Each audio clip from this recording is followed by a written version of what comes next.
Greetings, my YouTube friends. This is Guru Too Cool coming to you live on The People Connection.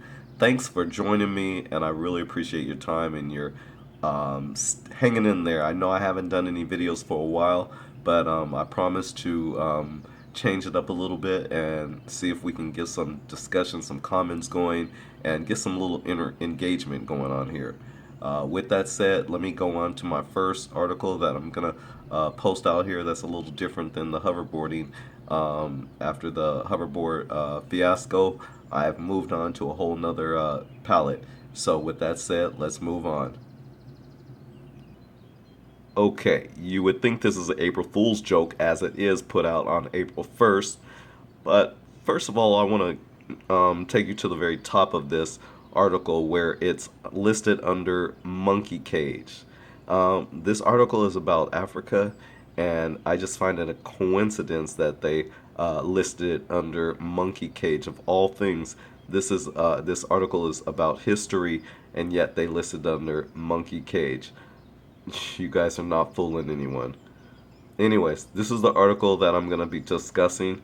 It was written by two assistants, and I will get to those two in a minute. But I want you to look at the title here. It says, Weary Professors Give Up, Concede That Africa is a Country. It's written by Laura Say and Kim Yi Dion. If you go to this article, you can read up a little bit more about these two. But basically, Laura Say is an assistant professor of government at Colby College, and Kim Yi Dion is college assistant professor of government at Smith College. Basically, as we go down halfway into the article, it says, conceding defeat, assistant professors Laura Say and Kim Yi Dion threw in the metaphorical towel on Friday morning. They were the last holdouts in a decades-long struggle against the forces of poorly informed journalism, Eurocentric educational curricula, and Irish pop stars who peaked in 1987. Quote, it doesn't matter how many map quizzes I give or how often I interrupt students to ask them to be specific about the amazing pictures from their volunteer trip to Africa. Things are never going to change, unquote, said Dion. I might as well give up. Say ruefully at it, I guess I'll stop correcting people when they tell me they're headed to Ghana, Africa for a church mission trip. Dion and Say, both of whom should be editing their book manuscripts right now, shook their heads with regret at all the time, red ink, and blood pressure medication they could have saved had they earlier given up on making Americans understand that rural Zambians have little in common with Senegal urban elites other than that they share a continental landmass and survived European colonization. So basically, instead of these two students who are scholars and they are out there in the higher educational realm, instead of them correcting the students and making sure that the students get tested and either they get it or they fail, they decided to just concede, throw in the white towel, and say that, okay, Africa is a country and not a continent, as we once all believed it being part of the seven continents. As a matter of fact, let's go to those two words.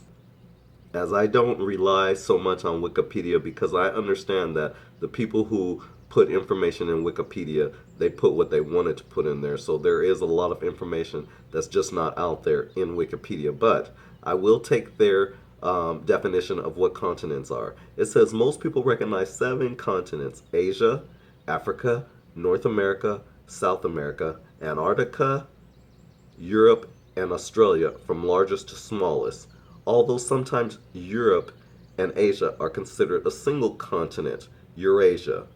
Okay, I gotta tell you and stop right there that that is absolutely hogwash. Europe is in fact on the Asian continent. It's simple as that. Europe is a part of Asia. Europe is more a country than anything, yet you guys try to make it seem like it's bigger than, and it's less than. It's a country inside of Asia. It's simple as that. Eurasia. You guys can't change that. It's Europe on the Asian continent. Let's move to country. It says a country is a region that is identified as a distinct entity in political geography. Did you catch that phrase, that magical phrase, political geography? That applies to both Europe and Israel. Political geography. That's a good way of putting it. Both are countries. Period. They're not continents. Europe is part of Asia. It is a country. And it's a distinct entity in political geography. Okay, we're going to move on from this point. The authors go further down, quote, how did we miss that this fight was one we could never win, question mark, unquote, cried Diane. Quote, I mean, there's even a website. And if it's on Google, it must be true, unquote. She was last spotted in a nearby academic library, frantically searching cassette tape archives for instructions on Blessing the Rain. I didn't click on that to understand what that is, but I'll go further down. When Diane notified her friend and frequent co-author Boniface Delany, formerly of the University of Malawi and now of the University of Africa, he said, quote, I don't understand. Here in Malawi, I mean Africa, we don't have this problem, unquote. And as of April 1st press time, it was unclear how Africa's new status as a, quote, a country, unquote, would affect Republican lawmakers' Ebola-related calls to ban all flights from Africa, future products from the CNN graphics department, or the scheduling of Say's January study abroad trip to the administrative unit previously known as Uganda. And I will end with showing you the credentials of the authors one more time. These are the two authors of this article, and I have to tell you, they just rubbed me the wrong way. So, with that said, in a nutshell, white supremacy and these two authors and anyone else trying to diminish Africa and Africans and our significance in world history and in the world is never going to work. We were the first people to walk this planet, Earth. We were the first humans, and you just can't do that to African black people. You cannot do that. Just like she said, Zambians are different than people from Senegal. It's a true factor of different places across Africa, just as it is in Europe. Just like the Germans are different than the French are different than the Swedes, and so on and so forth. And you just can't change history like that. And so I just want to make a few corrections on that article, and hopefully some of you friends out there in YouTube land will share this article. You'll pass it around, maybe get some friends to subscribe to my channel. I really appreciate it. And let's discuss this. I just wanted to share that with you. I have some other ones to come, and they're going to be along these lines. I'm going to try to keep it as civil as possible. On a last note, I wanted to share something with you about the article being under monkey cage. I find it insulting that racists out there like to compare monkeys to Africans and black people.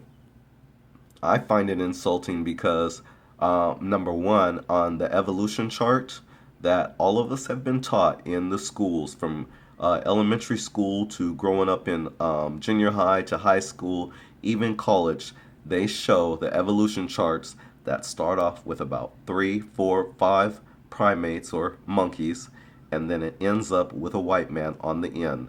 So if you want to call anyone a monkey, you would be closer to the monkey than anyone.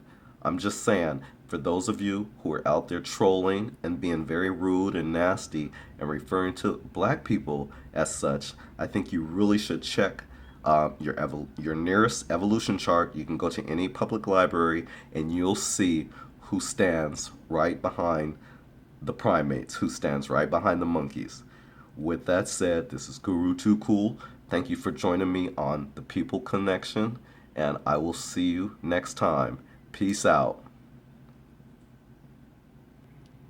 This is my angry face.